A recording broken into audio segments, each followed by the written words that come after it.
Welcome, everyone, to the L7C Podcast Superhero Edition. That is right. It has been a very long time, but we got a superhero podcast for you guys today. We're going to give you our thoughts on some things that have happened way after our last superhero pod. We're going to give you thoughts on Guardians of the Galaxy 3 that just came out, the MCU's direction. We're going to talk about James Gunn from a Marvel standpoint, a DC standpoint. We're going to talk about Zack Snyder and SnyderCon that happened at the end of last month in April. We're going to talk about the Writers Guild, some DC stuff, and we are, as a podcast, we're going to address the elephant in the room when it comes to the MCU at the end of the podcast in terms of Jonathan Majors. We got the captain with us, Mr. Byron Mitchell. How are you doing today, sir? Oh, I am ecstatic. It's superhero update day. I am ready. Let's go. Yes, sir. It has been a while, and are you going to tell you guys too? You're going to get two superhero updates in the month of May from us. You're going to get this one, and then you're going to get one 2 weeks later when we do a big thing about the Flash finale that is going to be happening. We're going to record the day after, so you're going to hear our raw reactions to that as well. Byron, let's start with a little thing before we do Guardians. Let's talk about Shazam 2 really, really quickly. That was the last time we did a superhero pod. And Shazam 2, it didn't get to the money that the people that DC and them wanted it to get to.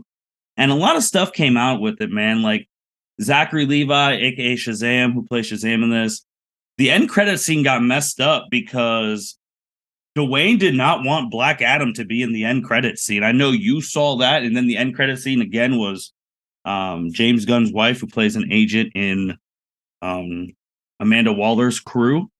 But yeah, Black Adam, he denied him or any of the Justice Society of America popping in the end credit scene. Like, what are your thoughts on that? That is wild. That the character Black Adam that comes from the comics of Shazam not showing up in a Shazam movie. That is ass backwards to me. Like, I know The Rock is The Rock and does what he wants to do, but sometimes you have to play ball with other people, and he should have been in the end credits of Shazam 2 or had Shazam as a cameo in Black Adam somewhere. Yeah, it's kind of crazy how, like you said, your character was created from another character in terms of Dwayne, and him saying, I don't want him to be at the end credits of Shazam 2, or I don't want any of the Justice Society to be in Shazam 2's end credit scene, and going above that. That's a bad look, man. Like, it's a real bad look, because that's just like saying, oh, I don't want Iron Man to be in the end credit scene of Armored Wars if like someone was playing Iron Man. Like, dude, War Machine came from Iron Man. What the hell are we doing here? We have the Dragon Ball expert hopping in on this one, Mr. Mitch Oso. How are you doing today, man? Freaking tired, man. Just power washed the driveway. That's why I'm late in the party. I mean, that's just my calling card to be late, though. But better late than never. I'm here. Mitch, we're talking about just going back in time before we go to the present. We're talking about the Shazam 2 controversy with The Rock basically stating that, well, he did not want his character to show up in the end credits of Shazam 2 to set up their movies. And, you know, The Rock randomly thinking that Black Adam is a Superman's rival, which is not the case. So I'm going to be completely honest with you. This is not a good start to me joining this, because I have not dove into any of the DC drama. So what you are saying is brand new news to me, man. Fair enough. Fair enough. Basically, Rock boycotted The Rock is the reason why everything is changing now, because I read that he bullied DC to get his movie the way he wanted it, and now because of that, everything is in the hands of James Gunn. Yeah, see, well, you know just the gist of it. Yeah, pretty much. I mean, Roger's doing things his way, went above people's heads, and then when James Gunn and Shazam 1's director came into power, they quietly gave him the boot. And I would just say the last thing with The Rock, like, these are 3 franchises he's just messed up recently. WWE, he didn't show up for WrestleMania, where they were trying to build that match for 2 years. It's the truth. The Furious thing, he walked out, doesn't want to play Hobbs again because him and Vin Diesel have their beef. And then now DC with Black Adam. That's 3 things, man. That is so sad. He still has Jungle Cruise, though. Would you? Dwayne still has Jungle Cruise. He is perfectly fine. Well, his move, that Moana hasn't even been out for like 5 to 10 years, and they're already doing the live action. I feel like that was a publicity stunt. Maybe Dwayne is doing all this so that he can gear up for his presidential run next year. Jesus. But yeah, so that drama is done. Dwayne, it's just he needs to get it together. But fast forwarding to the present real quick, Guardians of the Galaxy 3 just came out this past Friday. It was the last Guardians movie, to our immediate knowledge, until maybe 5, 10, 20, whatever years from now, that has come out. It has done relatively well in the box office. Worldwide opened at 282 million global opening. So I've seen it. Byron has seen it. Mitch has seen it. Mitch actually saw it first out of the 3 of us. And we're just there are going to be some spoilers ahead just for people. So just talking about some of our favorite moments and what we think of the movie before we go to other topics. So Mitchell, what'd you think of the movie, man? As how do I want to? I don't know how I want to like tackle this. Like from like trying to be professional and I am not professional, or personally. I think personally will just be a better way to start. Probably for me, like 2 days after seeing it, I would like to say that it might be my favorite Guardians movie. And I want to put it at least in the top 10 of the MCU movies. All of them, not including television series. And you mean excluding the Avengers movies too, right? Well, top 10 if you include the Avengers movies. I would like, just without seeing the list of all the movies, for refreshers, I would almost probably put it top 5 for me in terms of like my enjoyment level. Okay. I will say we can elaborate more on this later in the podcast, but I ponder if the Guardians trilogy is the best trilogy in the MCU, not including the Avengers. I will compare the trilogies that I think would compete with it, or maybe are better than it. Again, not shoving my thoughts down your throat. Cap's trilogy and Tom Holland's Spider-Man. Those are the trilogies I would put that in the same tier list. Now, I guess if you want to include Tobey Maguire's trilogy, you can do that too, since I guess that is now technically MCU, so might as well count it. But I guess I don't know. It's a stretch. It's an honorary mention. That's fair. That's fair. No, I think that this movie was fantastic, and in terms of the problems that I was having with the MCU since Endgame is that I felt like I had a lot of hype and a little high expectations, which maybe for all the MCU movies that have come out, and maybe Endgame is the consequence of that because of how magnificent it was. But I would say since Endgame, this and Far From Home have to be the top 2 MCU movies that I can think of. Not saying all of them were bad. Like, I enjoyed Wakanda, Black Panther, but I'd put Guardians over Black Panther 2, for example. When you say Far From Home, are you also talking about No Way Home too? No Way Home. If I misspoke, yeah, because Far From Home was the second Spider-Man movie where his identity got revealed, and then No Way Home's the one with Tobey and Andrew. Let's actually stay where you're at, Mitch, because I like where you brought it. So then we'll just kick it to Byron. How did you feel about Guardians three and some of Mitch's points that have also been said between you and I that about some of the stuff post Endgame. I very much enjoyed Guardians of the Galaxy 3. I think it was a well done movie, satisfying end to the Guardians trilogy. Like the character work, their growth, the cinematography, like the music throughout was just magnificent. I would probably give it like 9 out of 10, pushing 10 out of 10. It was emotional. I did cry at least twice during that movie. Here's a spoiler alert for everyone, and I'm going to go off this because Byron, I'm going to defend you because Kayla and I, we got teary eyed a lot of that. If you love animals, there was a lot of things that might strike you in terms of the theme of like Rocket's history of animal violence and cruelty. I mean, that stuff hits you pretty hard, and then add personalities to Rocket and his friends, like being like children. Yeah, I mean, I'm with you, man. It was gut wrenching.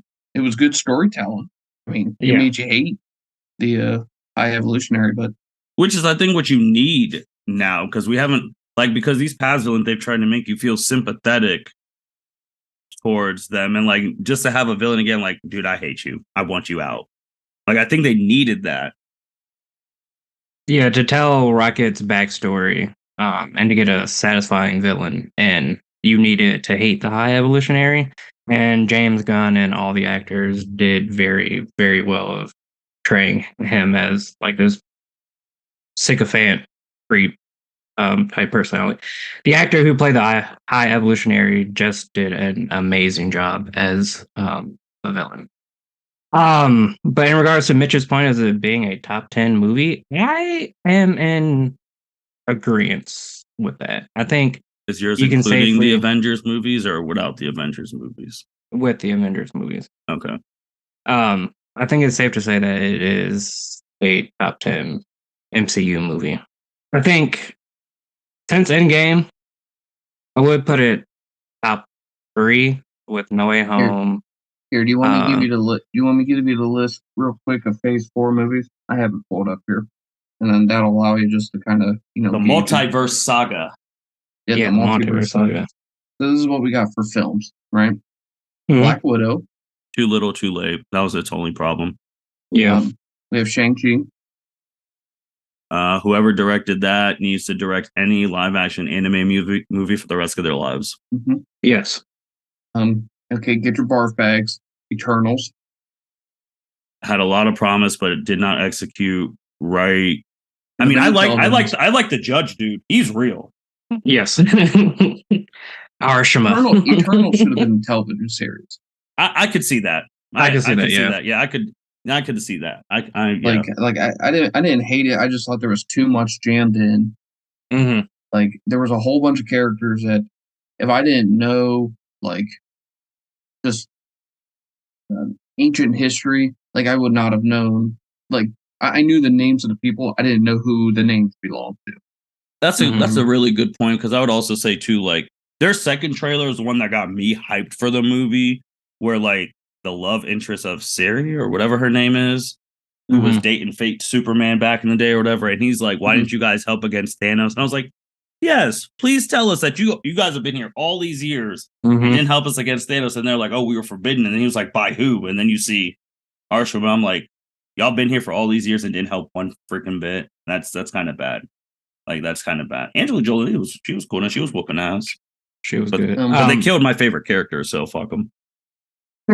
In regards to your convoluted, like I think it definitely would have been done very well as a TV show because like some of the pacing in the movie and them jumping like to their past, it kind of just befuddled things a little bit. So I think it being a TV show, they could have done that way, way, way better.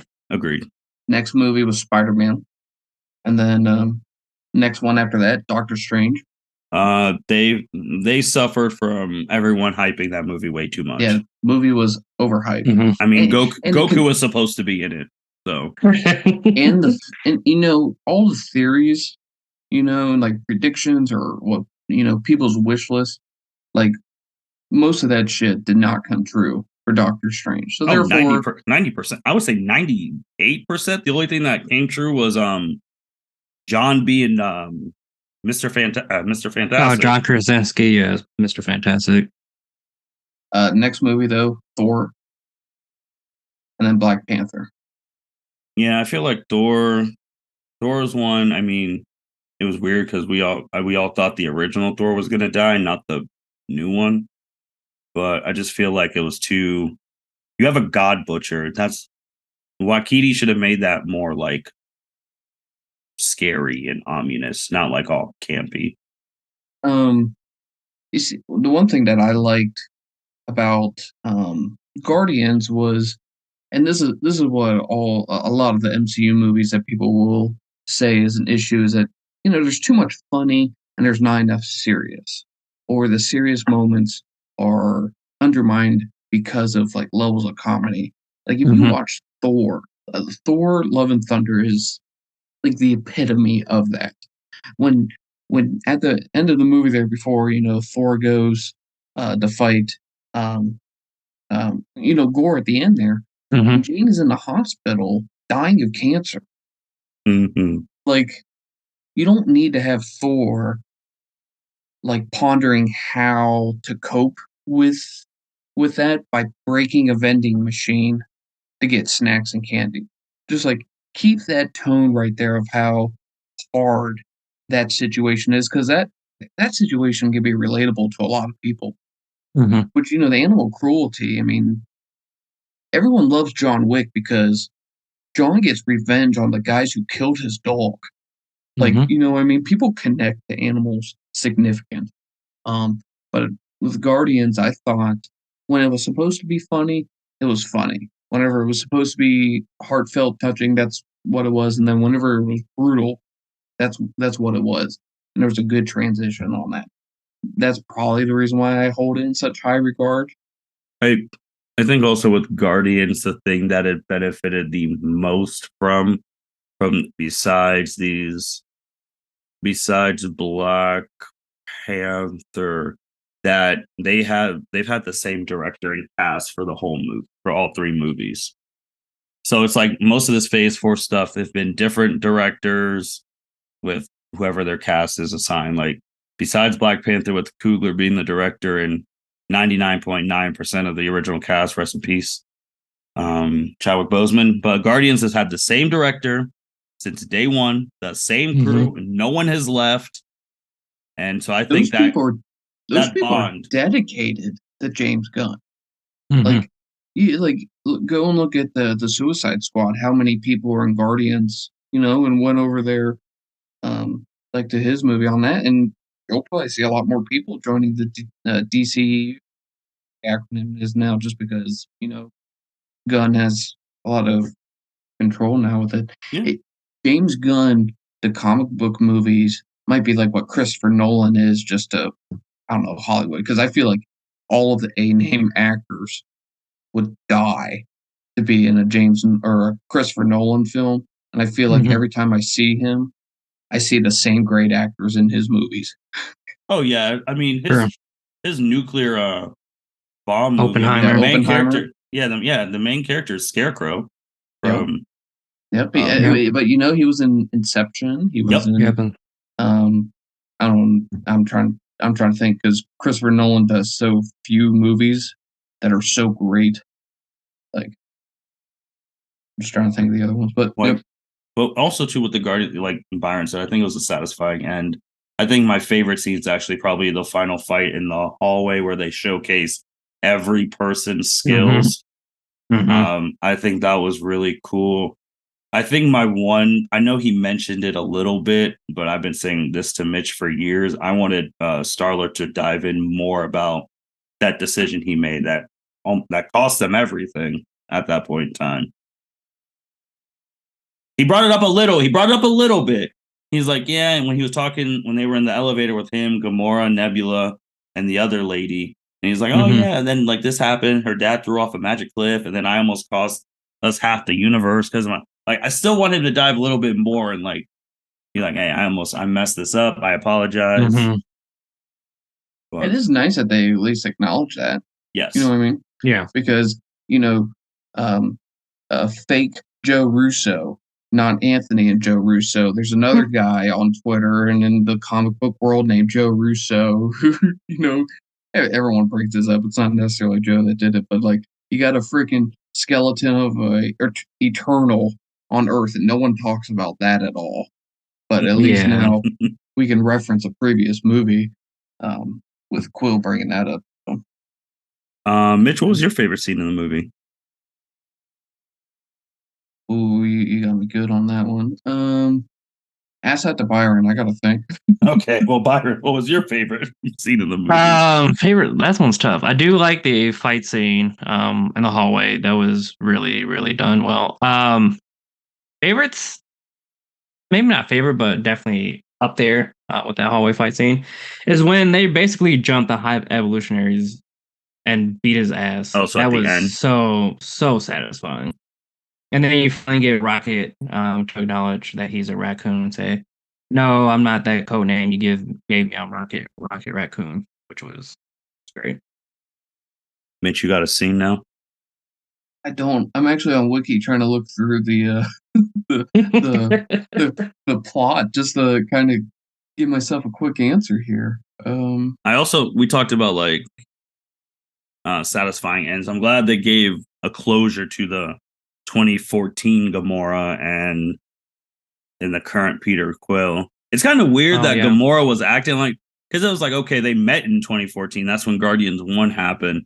Mm-hmm. And let's just say it was like she was really acting like that before like Ronan and them came into the picture. Like she must have changed real quick. Yeah, I didn't. Now that you mentioned, that was a weird. I don't want to word this like weird character arc because like in Guardians she was not like that at all. No, she was trying to keep the stones away. She's trying to keep the stones away, but this one, like Paul said, she's a total dick.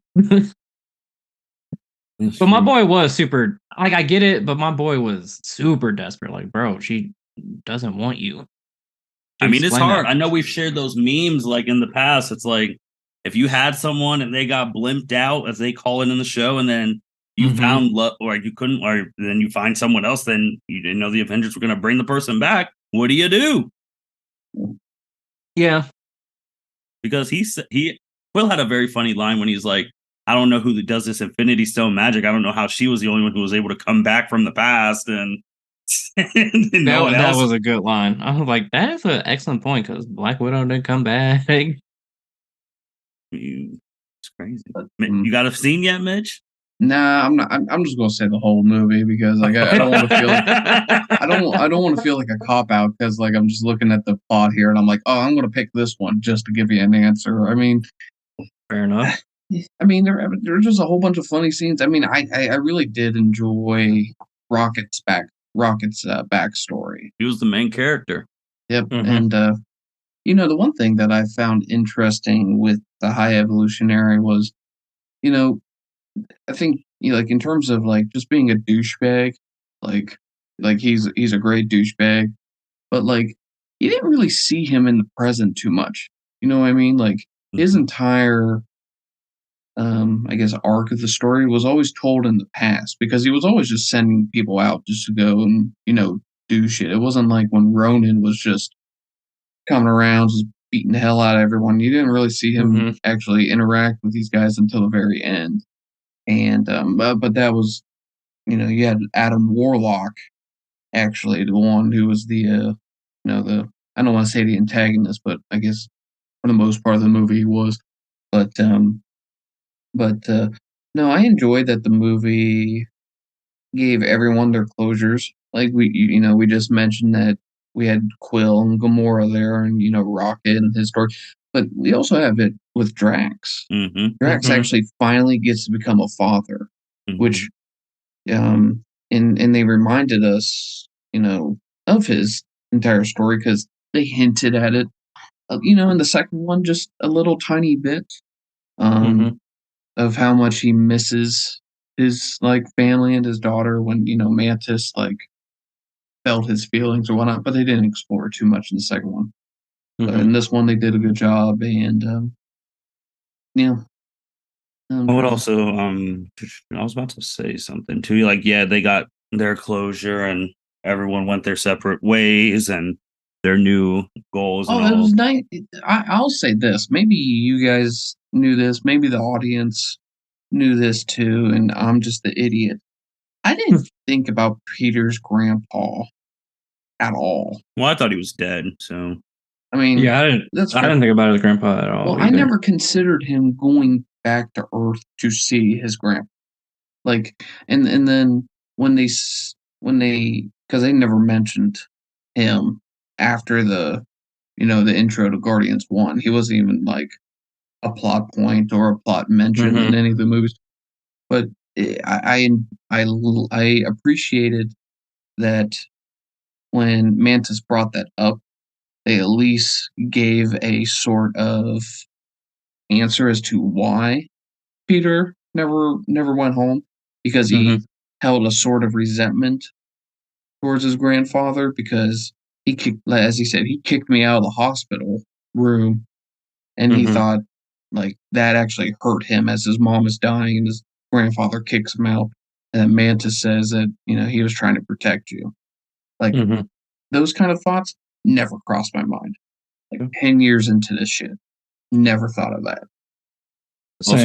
Also staying with that too, it's that because all the other people, they're done, and that's why I think until they get re-signed, maybe or get offered more money. That's why they only said that Star-Lord's going to return. Didn't say anyone else. It said Star-Lord, which he's probably going to be in Avengers 5.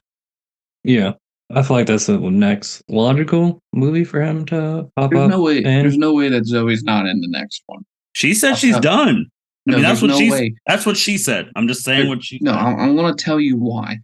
She's going to be in every freaking movie that makes $2 billion more for the rest of her life. When she's in it, two B's. Like, that's just what she does. Well, I guess now, because that's a perfect segue into like what's next for the MCU, because they got Secret Invasion and all of that, and Mitch brought it up earlier. I think the problem that's been with Phase 4 and 5 is that what are we building towards? Like 1, 2, and 3, you knew. I'm just saying, like before, like you knew after Avengers 1, like it was Thanos, and then like right after Avengers 1, like Thor 2, like you start seeing the more and more Infinity Stones, and you're like, all right, these stones are the integral part. Thanos is gonna, especially Guardians 1. That's why I think I love that movie so much, because you actually see Thanos like in a movie talking about how he wants these stones. So you know that was building to a fight with Thanos. When Phase 4 started, we're like, what are we doing? Now with Phase 5 started, now we know what we're building up to the Kang Dynasty and Secret Wars, but they've only shown one thing close to building that up, and that was an Ant-Man and Wasp. But now, for people like comic stuff, how are you building up to that when you have a whole Secret Invasion about to happen in Nick Fury's show? Before we go to the Secret Invasion, I will say I think Phase 4 was more about handling things after Endgame, not necessarily building towards the next big bad. And I think Phase 5 and Phase 6 is that building towards what's next. I'm looking at the Phase 5 movie lists here, and at the moment, I'm only looking at 6. It started off with Ant-Man, and Guardians, and then it'll be the Marvels, and then Captain America. I don't know what the hell they're doing in that. And then Thunderbolts. I don't know what the hell they're doing in that. Then Blade. That we will be talking about in a couple of minutes. Well, that's the thing. Like, I'm looking at those films, and I'm like, now I'm not looking at the TV series because, like what you said, you got Secret Invasion, you got Loki season 2, What If season 2, Ironheart, Echo. You got Agatha. Yeah, I don't know why she's getting a show, but okay. And then Daredevil. So like I'm trying to think of like which one of these films is going to help try to establish, Kang, or the Avengers films. I feel like the Marvels gotta be it. One of them. The Marvels. I feel like the Marvels is one. Captain America will not be, or at least I don't think it will. Unless I couldn't see it. Thunderbolt and Blade. I couldn't see either of them either. So your hope lies in the television series. But we know Loki season 2 will have some. Probably the What If series will have something with Kang. Maybe. I don't necessarily. What If is more about telling, like retelling stories that we've already seen. So I don't know if What If season 2 will do anything with that. It would be interesting if they do, but I definitely know Loki season 2 will. Because at the end of Loki season 1, they introduce the What Ifs are all alternate realities, though. Yeah. And that's exactly what Kang is. I mean, true. It wouldn't surprise me if they had just one episode just kind of explaining Kang. Unless he's like the big bad guy in that. Like what Ultron was. Ultron Supreme or whatever. That's good. Good point. We'll see. We'll see on that. And also we keep bringing up Kang. We still got other stuff to talk about on the podcast, but like I said in the intro, the last thing we are going to talk about is what are our thoughts on Jonathan? That'll be the last thing, but we still got some stuff that we got to get to before we talk about that. But Guardians, great movie. Go see it in theaters. Great end to the trilogy. And if money talks, they might get a fourth one, because I didn't think Captain America was going to get a fourth movie or throw 4. So, I mean, the way they're going, they're going to make a lot of money. I think Thor got a fourth movie because they screwed up the first 2. Okay, I don't want to say they screwed up the first movie. They screwed up Dark World. At least Dark World had an Infinity Stone. I mean, it was that was a savings grace. But Thor 4 was only because Thor 3 was so good. Yeah, and they were like, agreed. Did we finally figure out Thor? And then no. No, I agree on that. I agree. Not. But Guardians was really, really, really good. Let's stay with James to go from that was his last MCU movie to now him co-chairing the DCU movies. And his first one is going to be Superman. And he said like the script is done. And I was just like, that's kind of weird. So you're turning in the script to yourself then, because you're technically the boss. But okay. But he said he's the only one that's writing the script. I know, but he's like, I'm gonna turn it into like the higher up. So I was like, bro, you are the higher up. I feel like he still has to like get approval from like absolutely, but it's over him. But it's just like when you type a paper and you're like, oh yeah, I'm a proofreader and turn it in for my. It's like, what are you doing? But that's his next stop. And I mean, I think we should be hearing a casting soon, and that's probably going to be the biggest decision of his career, who he's going to cast as Superman.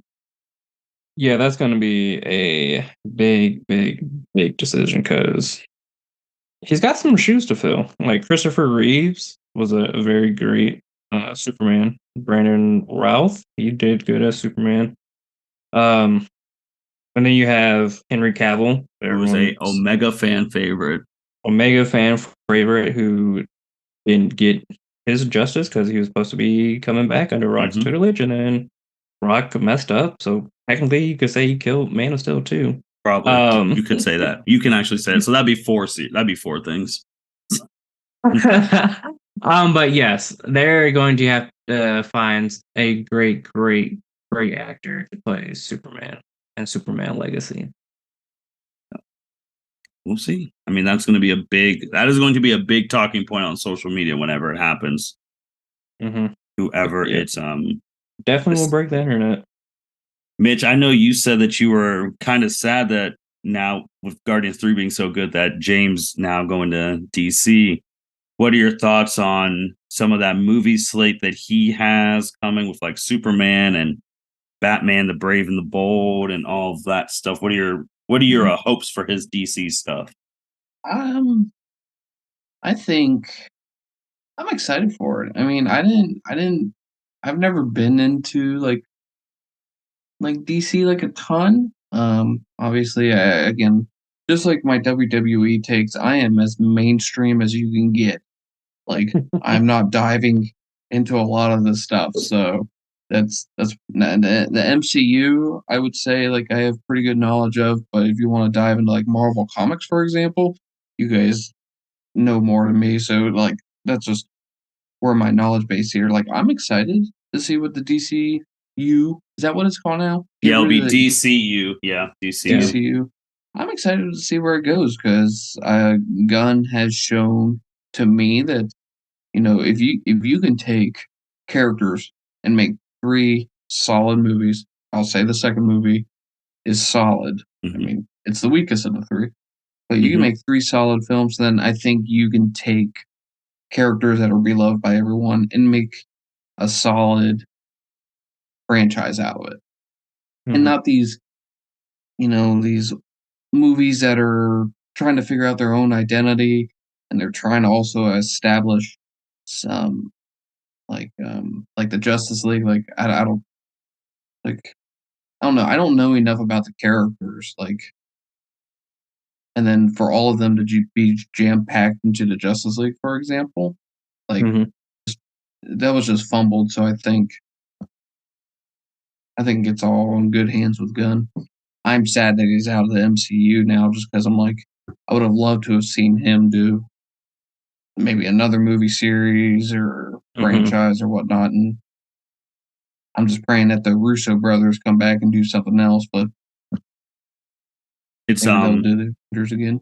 it's funny how you described like your feelings for Gunn and like how you're sad he's leaving that and all that stuff. That's exactly how millions of people feel about Mhm. Zack Schneider, who obviously when he got the Schneider cut when it came out, and everyone's just like, "Oh my god, this is really good," and they want this stuff. And then obviously with DC's higher ups who are just abysmal they were just god awful.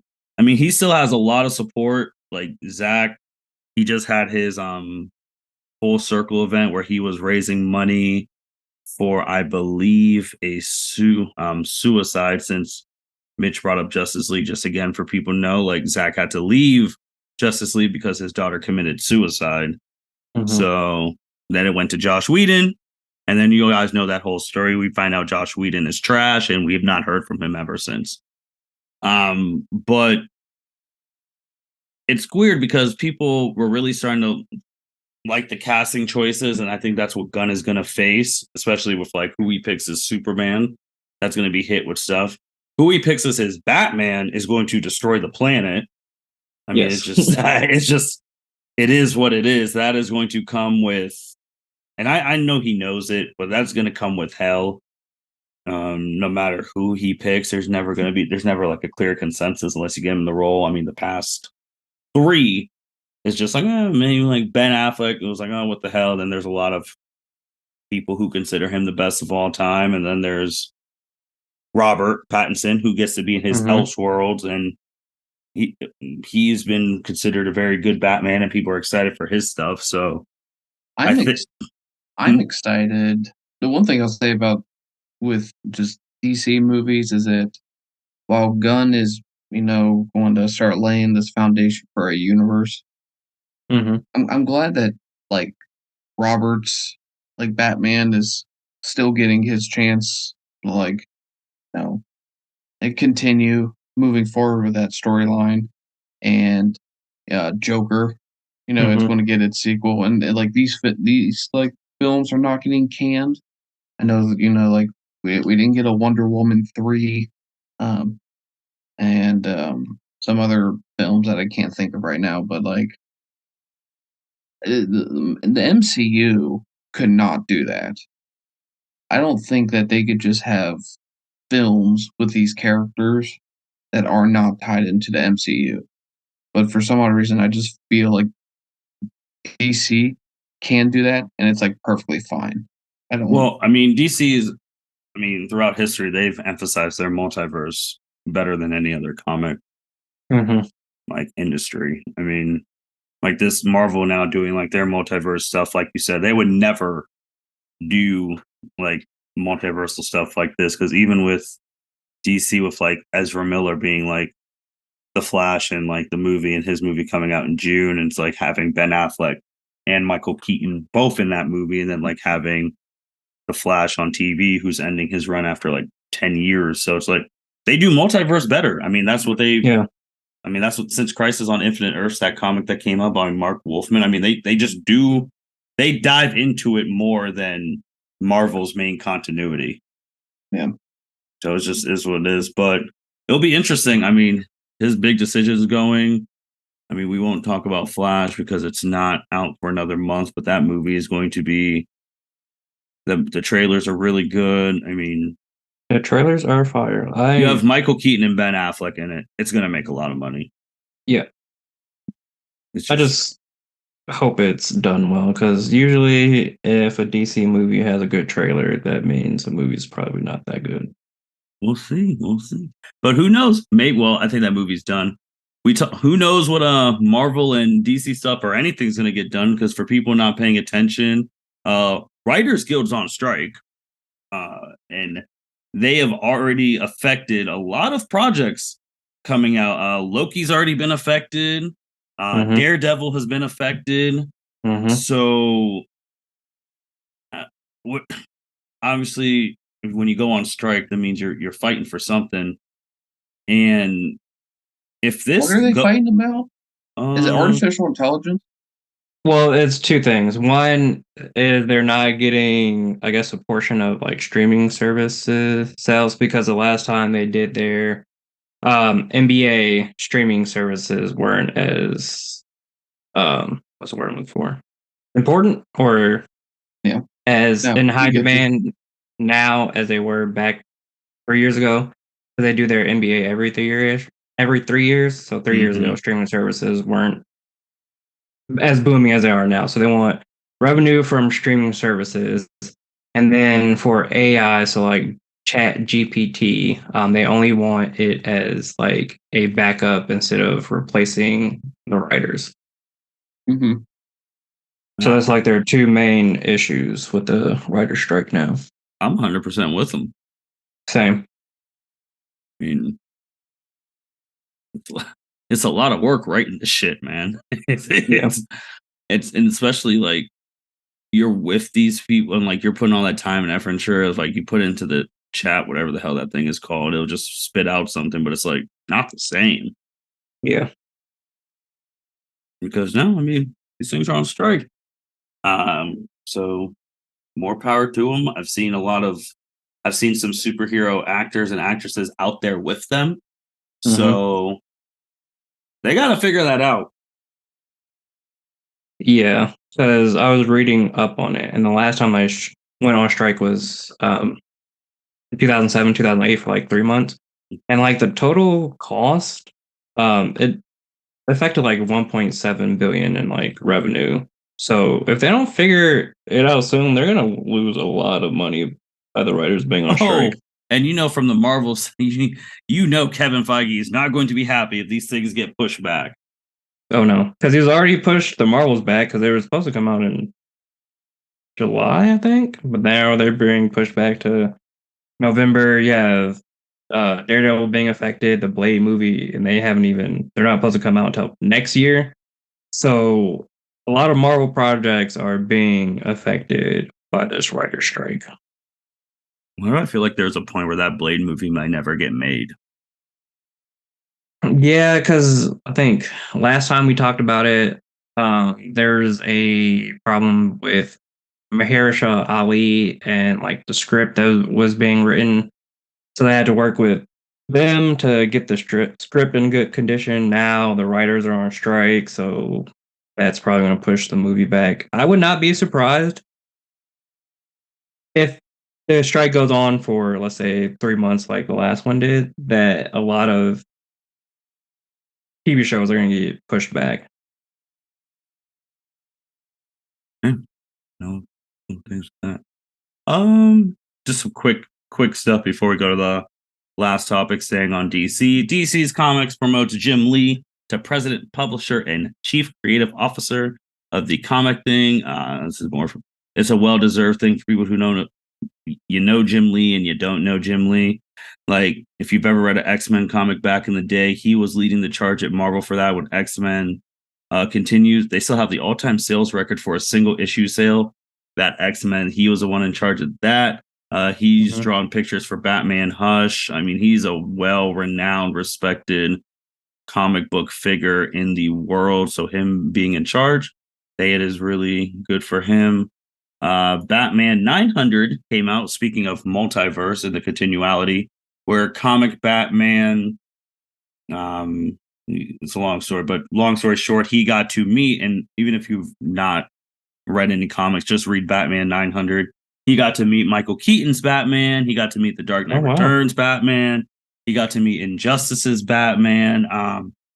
He got to meet all of them. He got to meet Adam West's Batman, which it's funny too, because at the end, Adam West's Batman had to give him a utility belt, and he had to use the memed about shark repellent in space. So so he's like, I finally met a Batman who is more prepared than me, because comic Batman did not have shark repellent and to use on a shark in space at the edge of the universe.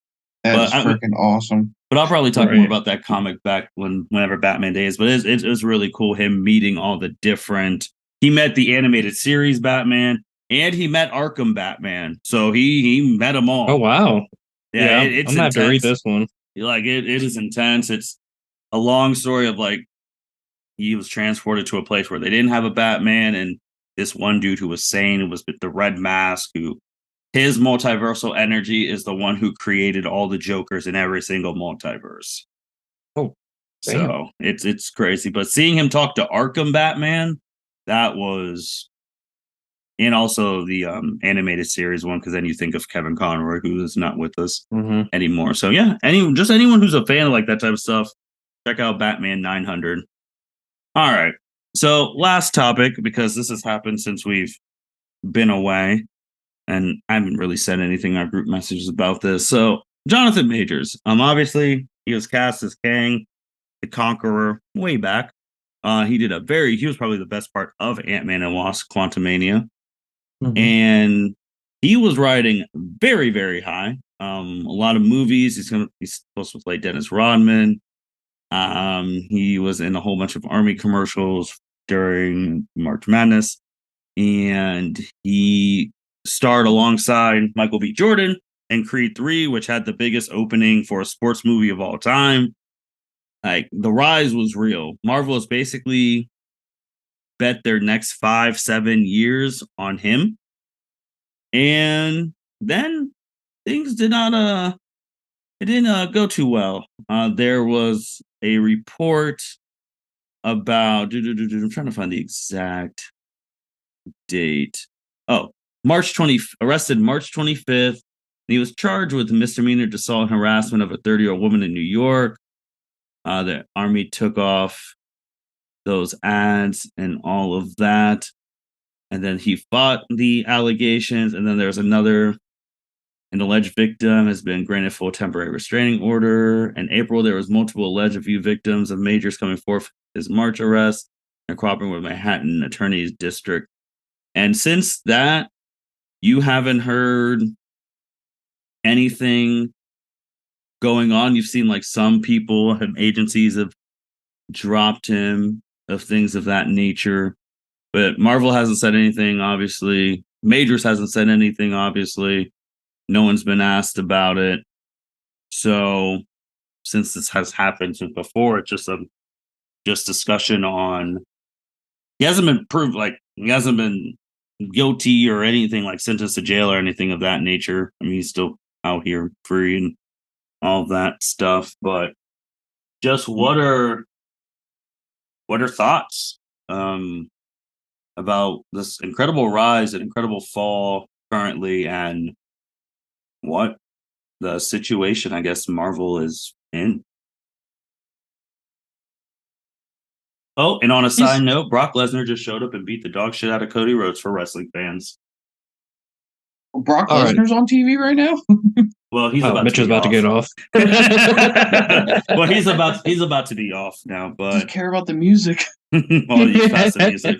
But yeah, this is why I wanted to make this one because I feel like this is going to be a longer topic. But like his rise has been amazing. Like you say, he's been in so much stuff. He's been obviously Marvel MCU, Creed 3, that movie about the airplanes, him being that black pilot, can't think of the name right now. He was on this Netflix movie called The Harder They Fall, I believe it was called.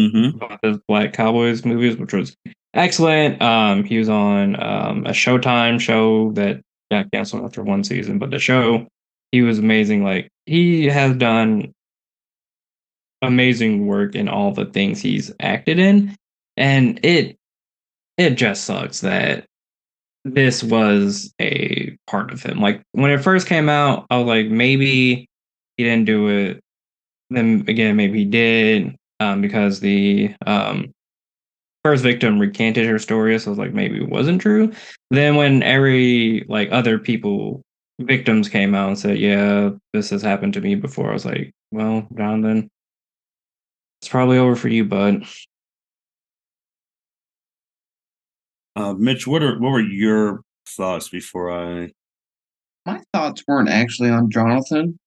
It was actually more on Marvel, because I am like, two things that I'm thinking of is that Marvel has somehow, at least to my knowledge, until probably one of you guys brings up something that has eluded me, they have dodged this kind of drama their entire existence. Like they have not had like an actor who's in the middle of their production of their slate of movies get into any sort of serious trouble or serious accusations. Like everything that has happened with people occurred after their films. I mean, obviously, like I'm thinking of Joss Whedon. I mean, but that was start of the MCU. I mean, it was a risk taking the drunk alcoholic. Yeah, Tony. But that's what he did. But you haven't seen Robert Downey Jr. do anything. Oh no! Since what he did, but taking that chance, like, because like that was a big gamble. The only one that I can think of that was was James Gunn got fired. Yeah, he got fired. 2018. For past tweets, but then they rehired him months later because of how he handled the allegations and how he wasn't like against him being fired because he understood it is what it is. Yeah, that's the only one that I can think of. No, that is the biggest one because we were talking about it's almost been a James Gunn show because I was going to bring that up. Like he got fired July 2018, literally like a couple years ago, because of old tweets circulating about rape and pedophilia. So he got fired, and then a lot of the Guardians members tweeted his support. I mean, Batista, and I'm pretty sure most of them, they said, like, if he's not doing it, I'm not coming back for 3. Yeah, just like I said also earlier, those people are dedicated to him. Yeah. But no, like this is like the thing with Gunn. Majors is worse than Gunn, not in terms of the situation. Like that could be another debate for the community. Like whose was worse? Like Majors, he was a face. Like he was an actor. Like you see him on the big screen. Gunn, you never saw. Like you know what I mean? Like visually, you see Jonathan Majors. Like that's hard to replace. So when drama happens, and you actually have to replace people, that actually affects sort of the legitimacy of your story that you're trying to tell. Because let's say, for example, some people say, for example, that Chadwick, when he passed, should they have recast T'Challa? Some people said that they should, because then it honors him and it keeps the character going for what Chadwick was doing. But then some people are like, Chadwick is T'Challa. So and that's a route that they chose, was how Black Panther went. But when you start seeing, I mean, people had problems with Don Cheadle whenever he was cast instead of Terrence Howard because just it messes with the continue. I can't say the word. Continuality. Continuation of the story. Same thing happened to Edward Norton and Ruffalo. Yep. Yeah. No, but that's the thing where I'm like, the MCU has already put in like a safety net for them whenever they introduce the variants that all look different. Like the fact that you have a male and a female Loki, you can do whatever you want now. Like, no, it's a very tough situation because it's like, I don't know where it's at with these other accusations because again, he's not in jail. Like he's for myself, if he's not proven guilty, then the public opinion, like I just don't think that I don't think he should lose his job. Like if you can't prove it, then I don't know. But some people will be like, hey, if a billion people came up and said you did something wrong and there's no video evidence of it, then it's like obviously he did something wrong. But I think it's really tough in this one because it's like depending on where you're looking at it too. Like if you're if Jonathan Majors is like one of your heroes or whatnot, then you start going back to the systematic like race, because there's been a lot of times where there's been a lot of African Americans who've been accused of stuff and then they go do time or whatnot and then they're innocent. Yep. Take for example those Ohio State football players. Perfect example. Example. Yep. They lost everything. Yep. And they were completely innocent. Yep. They could have had a career in the NFL or at least went to college on a full ride and at least got their degree, been set up for life, but nope. Someone wants to come around and lie, or was it a lie or was it a false accusation? Like what I mean by false, like the crime occurred, but the individual blamed the wrong people. I think so. It's just it was not those two dudes. Yeah, that's what it really. Yeah. Yep. But it's like really, because it's one of those things too, where it's like Mitch said, Marvel has never dealt with.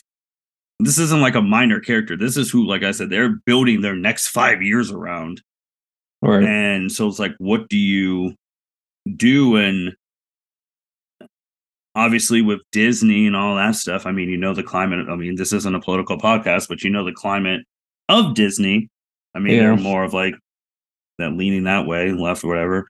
But you've seen what DC has done because they've had two of recent memory, Amber Heard and Ezra Miller. Ezra Miller was out here acting a damn fool, and his movie's one of the most anticipated movies of the year. And is getting rave reviews from critics already. Yeah.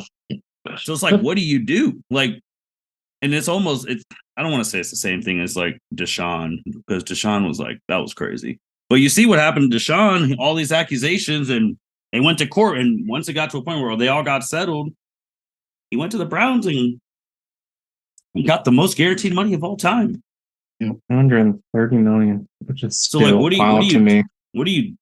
I think that's what the thing is like. Where do we go from here? Marvel hasn't said anything, and I think but sooner or later, Avengers 5 and 6 need to start filming.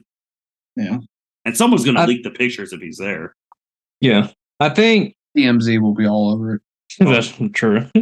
I think if you fire him, I think that's going to cause a lot of outrage because, like you said, Ezra and Amber Heard still have movies coming out in DC because Aquaman 2 is supposed to be coming out next year, and then Ezra has their movie coming out next month. I think if Jonathan Majors does get fired, there's going to be a lot of outrage. Like, why did those two get to keep their jobs, but Jonathan Majors didn't? And they'll bring up a whole bunch of other people too. I mean, there's been other people who've had scandal and been able to find work. I mean, shoot, that one time, Mitch, I know you remember when those commercials were talking about Casey Affleck saying, don't even show up to the Oscars. He's going to win Best Male Actor. And he won Best Male Actor. And there are people who did, because he was literally going through like assault claims. Yeah. Because remember, Brie Larson presented that award and she did not clap for the dude. Oh, she was not happy. It's so tough now because like the Gunn stuff, because Gunn's tweets and all stuff, that was literally starting to get found during like the Me Too movement and all of that. And now we're so quick to, if we find something and it's not truly proven, we're so quick to now cancel. Yeah. Like even if he did do it and like he has to serve time and all of that, and then he serves his time.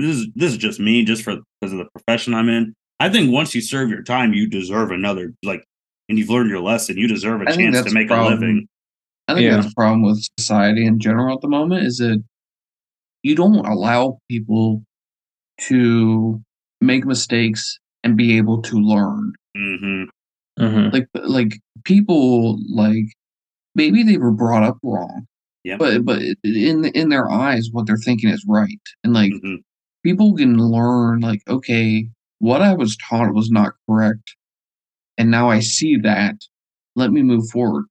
There are people that once you fuck up, once you say the wrong word, whether it be on accident, on purpose, in anger, in sorrow, whatever it might be, the moment you fuck up, you might as well just be erased from existence. You might as well just not exist on this planet anymore. Because, like, if they want you to fire from your job, then what are you going to do? Like, use that logic. I mean, people just have no reason to live anymore. I know it's kind of morbid, but they're like, no, it's the truth, because everyone wants to be the, oh, they did something. Now you want to be the. It's almost like a TMZ everybody effect. wants people to be perfect. Yeah, like from the start. But we talk about these movies, for example, or like we talk about Dragon Ball. We talk about character development. Like we're all about a story arc in our fiction, but in real life, like we don't allow anyone for personal growth.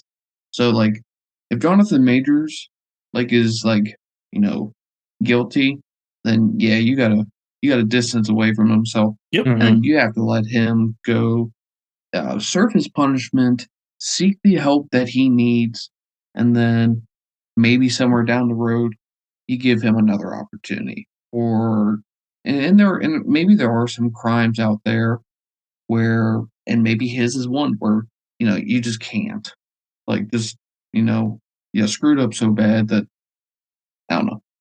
But I think it's also weird to see too, from our, even though he looks a lot older, he's like in our age range. He's 33. So you're saying that like 1989. Wow. So you're saying that I am. like he's gonna, if Lou, not like Mitch said, not exist for potentially the next 50 years. Yeah. That's crazy. But no, what was I going to say? I was going to say something. I forget. Yeah, that's the thing with James Gunn. Like he said all that shit. He put it on Twitter, and like, let the man grow and learn. Unfortunately, that's what they did, and I think he seems to have responded pretty well with that. And I mean, I played a lot of online video games back in middle school. I heard it all. Like, everyone makes the joke. Have you ever been in a Modern Warfare, Call of Duty like game lobby? You hear it all. Like, I mean, if all of those people that said the nasty things that we're like, if everybody got canceled for that, they didn't have a job doing anything, unemployment would be really freaking high. Let me tell you. Just think recently, like, Will Smith got banned from the Oscar for 10 years for that slap. And once that 10 years is done, then you Well, I just don't move think it on. should have been 10 years. That's a whole other. I mean, 10 that's a 10 long years. time. Well, 10 years is for one crazy for an slap, event that's one night a Yeah. year. Yeah. That's like he is punished for 10 days if you think about it. And the thing is That's true. that event is 4 hours long. I'm sorry, that's not really a punishment. Sitting there for 4 hours is a punishment. I forget what comedian it was. They said Will Smith should host the Oscars. That's a punishment.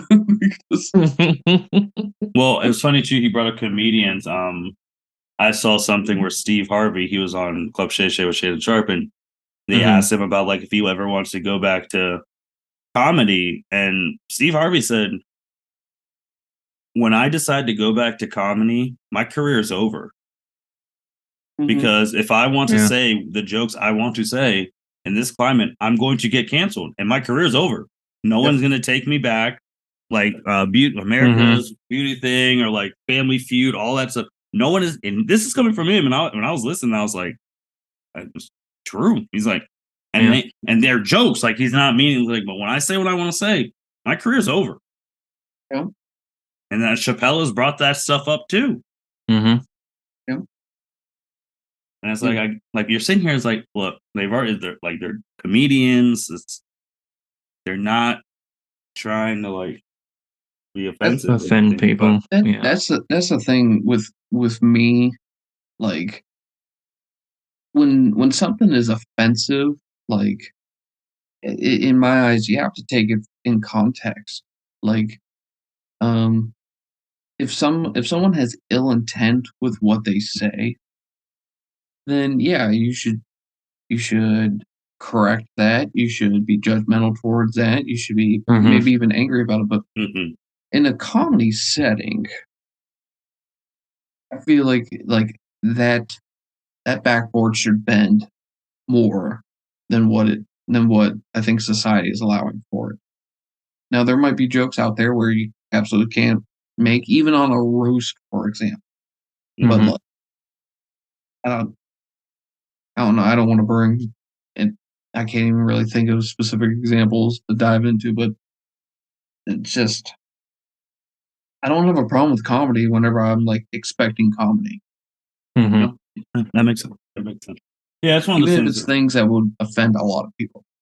Right. I think with majors, obviously, making sure everyone who's involved or has been involved is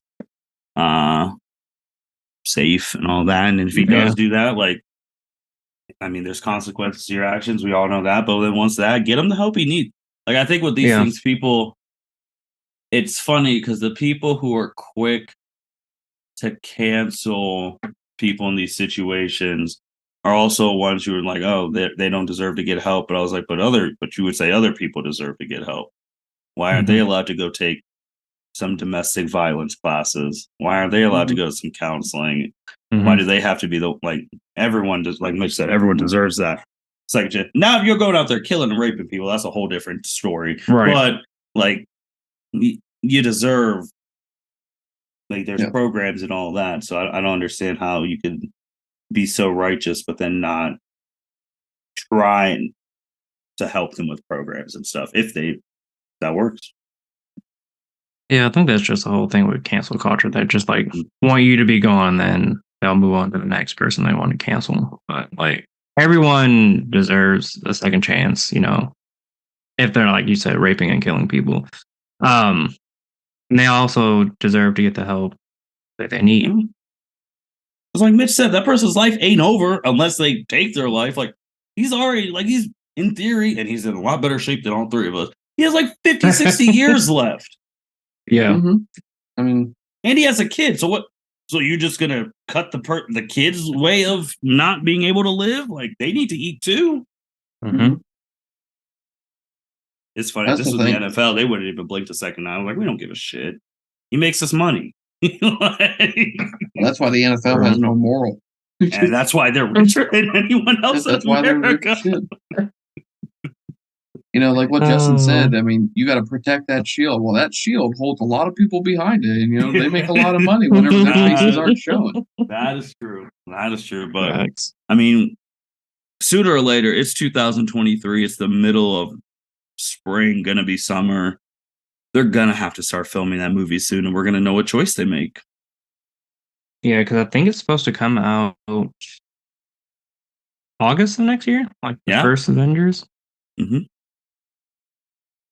And it's got to make some money because I just saw like the estimated budget is. There ain't no way. This had to be Endgame. I clicked on. Ain't no effort. Oh yeah, this was Endgame. I was like, they did not make this money. This movie's not even out yet. I clicked on Avengers, Kang Dynasty, and it took me to Avengers Endgame. Oh, because that's the next Avengers movie after Endgame. That's why it took me there. But we'll see, man. Because then you go into because I've seen people, as Mitch has called them, clickbait, like, oh, Marvel's already recast. I was like, no, the hell they haven't. All right. Like, don't make these clickbait things like Marvel's recast Kang. They're just. I was like, they would have got ahead of that. And they would have done it because I feel like they're too smart with Bob back. Like they're monitoring the situation.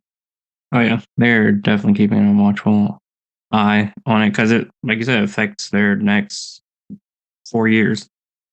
And then it sets the precedent. Like if someone, let's just say in a couple months, I'm trying to think who would be I guess if Benedict Cumberbatch or like Sam Wilson get busted for DUIs and stuff like that, you're gonna kick and they get multiple DUIs down the road, you're gonna kick them out. Like where's because once you said that president, you're gonna kick someone off on allegations until they're all proven. Yeah, it's gonna be tough. But we'll see. Anything else, guys? Nope. I'm trying. I think. No, I think we covered major news since we last had superhero major news. That was. I was not even intending that pun. Also, on the Twitter, it has come back up again. I don't know how these people make things trending, but in this random Twitter that's been seeing 13.1 million views on this tweet today. No powers, just hands and knowledge of martial arts. Who wins? And it is Batman and Goku. So the Twitterverse is having a field day with that. No powers? Just straight hands? Didn't we have this discussion? Yes, we had the discussion, but our private messages are not on social media, Mitch. I think I said Bruce. Nah, Bruce Wayne would beat Goku. No no powers.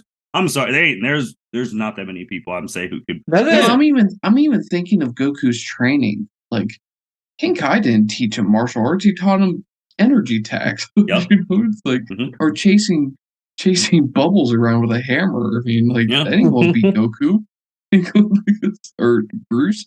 That's not beating. No. Then someone tried. Bruce know like 32 different martial arts styles. 127. 100. Wow, that is a way more. Okay. Yeah, that's Bruce.